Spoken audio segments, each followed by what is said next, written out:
Hello and welcome to Win-Win Live. My name's Justin Springham. I'm the managing editor of Mobile World Live. Now today we have two esteemed guests joining me and they will share their insights about a wide range of topics including AI and its impact on the network, and we're going to be talking about progress around mobile standards and new technology. So let's first welcome Joe Barrett. Joe, of course, is president of the Global Mobile Suppliers Association. Joe, good to see you. Pleasure. Delighted to also have Sean Collins. Sean is chairman of CCS Insight. Sean, it's good to see you too. Thanks for joining us. Thank you, Justin. Now, first up, gentlemen, we've seen a lot about the mobile AI era emerging this week at MBBF. Joe, if I can come to you first, how does the GSA see AI and 5G-Advanced combining to really deliver value? So I think one of the big problems that the operators have is that people move around. They don't stay still very long. And so, being able to manage your network resources, manage interference, move resources around, it can be quite difficult. And I think AI has the opportunity in the network to maximize the usage of those resources. And that's a definite benefit for the operators. And so AI in the network, but also in devices as well, but in the network specifically, it will help them manage operations and maintenance, but also ensure that the resources are where they need them the most all of the time.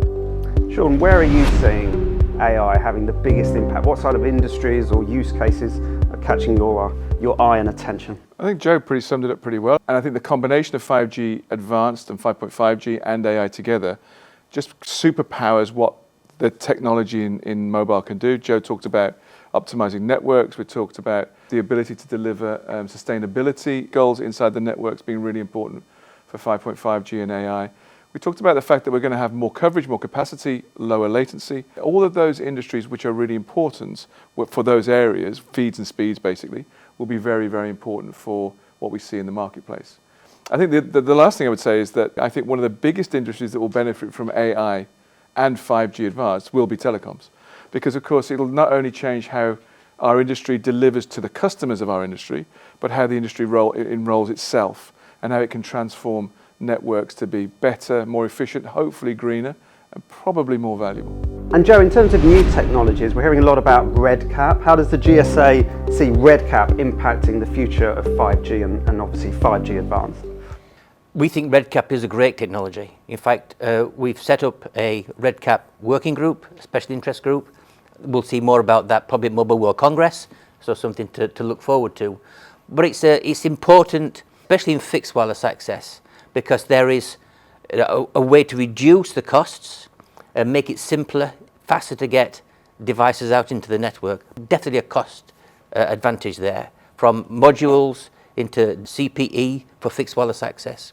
In fact, Huawei initiated a fixed wireless access forum that we took over 3 years ago, and Huawei have been leading that forum. We now have 55 members, and they're starting now to produce RedCap devices, as Huawei are, I've seen this week. So it's very important that we roll this technology out and enhance not just the fixed wireless access, but the IoT industry as well. Yeah, and just on the topic of fixed wireless access, that has seen a lot of growth over the last few years, probably a bit more growth than any of us had imagined. How do you see that market developing in the next few years, Joe? It's the key technology for 5G.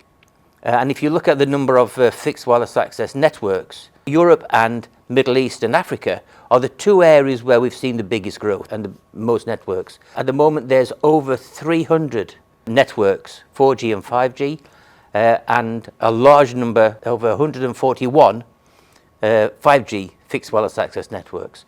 So lots of growth, but also new revenue for operators as well. And let's look to the future a little bit, Sean. What are you keeping an eye on as we go forward, and how do you see standards progressing? Is the industry optimistic, do you think? Technologies like RedCap and fixed wireless access give a lot of energy to business cases. And a lot of this is down to just money, being able to see some return on 5G and where 5G is going. So reduced capability 5G or RedCap is going to be, as Joe says, a real fillip, a catalyst for how we see the market going forward in being able to give lowering the total cost of ownership for 5G and ownership at various parts. And then I think, as you quite rightly point out, and Joe said as well, fixed wireless access has been slightly a surprise for us in 5G. I think even as analysts, we were always pretty bullish about it, and the GSA clearly was always very bullish about it. But it's taken us even by surprise a little bit in quite how fast it's being adopted, as this demand for data and speed and coverage is growing, and you have to have that rich tapestry of network technologies to deliver it. In that, mobile broadband, or 5G with fixed wireless access, gives us that opportunity. We see that accelerating actually over the next 3 or 4 years. So there's a lot going on, but in terms of the next bit about things like Release 18 and so forth, I think that's more about Joe's back there really, I think. Yeah, and then on the standards, we've had Release 18 recently ratified. Obviously, there's going to be more releases down the line. How do you see this playing out, Joe? Release 18 finalised in June this year, and now we're moving on to see that implemented in the networks. And one of the key things about that is going to be sustainability. And from that point of view, it's about reducing costs within the network for the operator.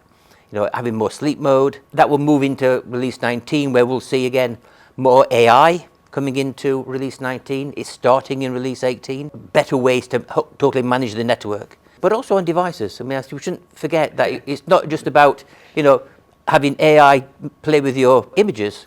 We saw this week at the one of the operators talking about security and, you know, checking for scams when you're on the phone. There's lots of ways that AI is going to benefit not just the operators in the network, but also the consumers as well.